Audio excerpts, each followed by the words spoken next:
후보자님, 이게 후보자님 우리 청문회장에서 말씀하신 인사 말씀입니다.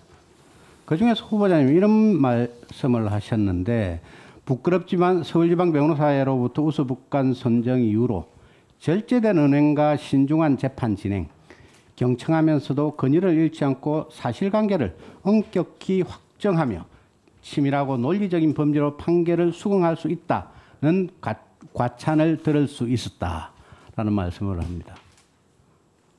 그런데 후보자님은 어떻게 생각하실지 모르는데, 절제된 판사가 재판 중에 절제된 은행과 신중한 재판 진행을 해야 된다. 모든 판사들한테 요구되는 일이죠. 그리고 경청하면서도 권위를 잃지 않아야 된다라는 부분도 역시 마찬가지 아니겠습니까? 후보자님 고기만 끄덕이시면 맞습니다. 예, 예. 그렇습니다. 치밀하고 논리적인 법리로 판결을 수긍할 수 있다.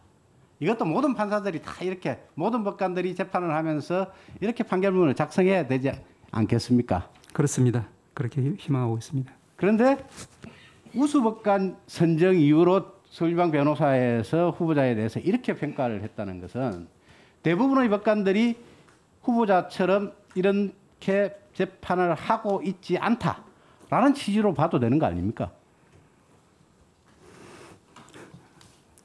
답변하기 곤란하십니까? 아닙니다. 위원님 말씀 취지는 제가 충분히 공감하고, 다만 저는 저뿐 아니라 동료 법관들, 선후배 법관들이 모두 그와 같은 지향점을 향해서 열심히 노력하고 있다고 생각하고 있고, 제가 운 좋게 그와 같은 평가를 특별히 받은 정도라고 생각하기 때문에 답변이 조금 곤란했을 뿐입니다. 예, 그렇습니다. 모든 법관들이 다 후보자님과 같은 평가를 받을 수 있어야 사법부의 신뢰는 확립될 수 있는 거죠. 예. 그리고 말씀하신 것 중에서 어떠한 경우에도 형평의 저울이 기울어지는 일 없이 공정한 절차를 통해 올바른 시대 정신과 공동체의 가치가 구현될 수 있도록 미력을 다하겠습니다. 예. 모든 법관들이 다 이렇게 해야 되지 않겠습니까? 그렇습니다.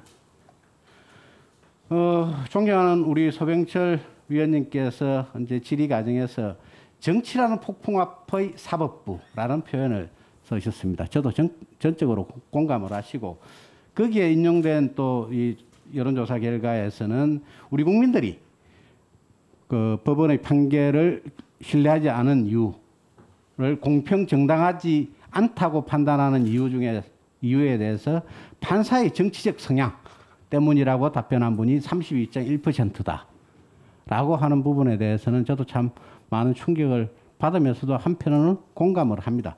그런데 우리 국민들이 그렇게 소위 정치라는 폭풍 앞의 사법부, 판사의 정치적 성향이라고 판단하는 이 부분, 이런 부분에 대해서 제가 전적으로 공감하는 판결이 이재명 경기도지사에 대한 대법원의 전원 합의체 판결입니다. 잠깐 PPT 보실까요? 이재명 경기지사의 혐의는 크게 친형 강제 입원과 관련된 부분, 검사 사칭 등 이제 3건이 있고, 그 중에서는 강제 입원과 관련한 공직선거법상의 허위사실 공표 부분에 대해서는 2심에서 벌금 300만 원을 선고했지만은 대법원에서 무죄 취지로 원심이 파기돼서 작년 10월 16일 날 파기환송심에서 전부가 무죄가 선고됐습니다. 다음 번 한번 보실까요? 이거는 2018년 그 동시지방선거의 경기도지사 후보들 간의 토론회에서 있었던 대화입니다. 김영환 후보가 이재명 지사에 대해서 형님을 정신병원에 입원시키려고 하셨죠. 그 보건소장을 통해 하지 않았습니까? 라고 물으니까 이재명 지사는 그런 일 없습니다라고 답변을 합니다. 자, 후보자님. 후보자님이 이 소위 유권자 또는 국민의 입장에서 그런 일 없습니다라는 답변은 어떤 의미라고 생각을 하십니까? 송구스러운 말씀입니다만은 제가 인사말에도 말씀드린 것처럼 법정에서 나오는 당사자나 증인의 아니, 국민의 시각에서 판단해 달라는 거죠. 일반 국민들은 이렇게 생각을 하겠죠. 보건소장을 통해서 형님을 정신병원에 입원시키려고 한 적이 없다라고 판단하는 게 정상적 판단 아니겠습니까? 그와 같이 보는 것도 하나의 해석일 것 같습니다. 그러면 다른 시각은 어떻습니까? 이제 제가 조금 전에 말씀드리려고 했던 부분입니다만은 전체 맥락 전후의 이제 사정이나 또 증거관계 이런 걸 봐야지. 전체 맥락 전후의 사정을 다 예. 파악을 하면 그런 답변이 나오는 거죠. 그런데 대법원은 어떻게 판단을 했을까요? 실제로 우리 이재명 지사는 어떤 일을 했기 때문에 저런 질문을 하고 답변을 했는지를 한번 보겠습니다. 대법원 판결문에 적시되어 있는 겁니다.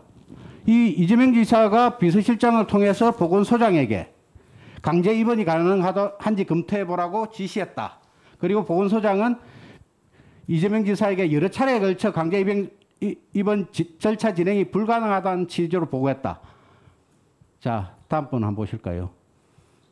보건소장에게 형의 가족들을 설득할 수 있도록 정신건강센터장으로부터 형이 현재 치료가 필요하다는 취지의 평가 문건을 받아오라고 지시했다. 다음 분. 평가 문건의 연필로 이재명 지사가 형이 현재 입원이 필요하다는 취지의 내용이 들어갈 수 있도록 수정한 다음에 보건소장에게 줬다. 그리고 이 평가 문건을 그와 같이 수정하라고 지시했다. 자, 다음 분. 후임 보건소장에게는 또 여러 차례에 걸쳐 비서실장을 통해서 형에 대한 강제 입원 절차를 진행하라는 취지로 지시했다. 그리고 보건소장과 여러 차례에 걸쳐 통화하면서 지시하고 그 절차 진행을 재촉했다. 이게 제 주장이 아니고 대법원 판결문에서 있었던 소위 사실확정입니다. 그 다음 번. 자, 보건소장과 직원들에게 정신보건법에 따른 절차를 완료되었으니 다음 절차를 진행하라는 취지로 지시했다. 라는 취지로 다 합니다. 일처리 못하는 이유가 뭐냐? 사표를 내라 합법적 사항을 처리하지 않는 것은 직무유기다. 징계를 줄 것이다. 라는 취지로 질책하기도 했다. 라는 겁니다. 이게 대법원에서 확정된 사실입니다. 보충 질의 시간에 다시 질의하겠습니다. 예.